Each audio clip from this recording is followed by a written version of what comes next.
कालेश्वर हवेली, एक रहस्यमयी कहानी। यह कहानी एक ऐसी हवेली की है जो दशकों से वीरान पड़ी है। गांव के लोग कहते हैं कि वहां जाने वाले कभी लौटकर नहीं आते।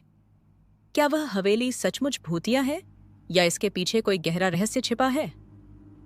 एक छोटे से गांव के पास एक घने जंगल के बीचों बीच एक पुरानी हवेली थी।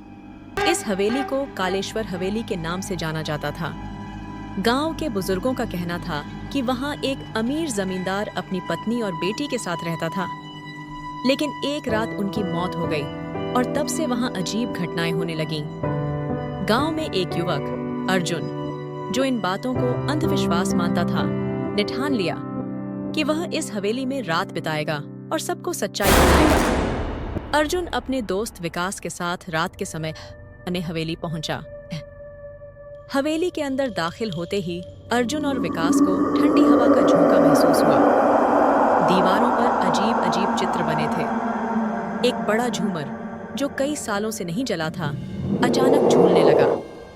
रात के गहराते ही अर्जुन और विकास ने अजीब आवाजें सुनी, जैसे कोई उनकी ओर बढ़ रहा हो।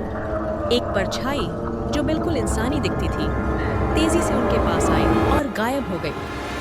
दोनों को एक कमरे में एक पुरानी डायरी मिली। उसमें जमींदार की बेटी राधा की दर्दनाक कहानी लिखी थी।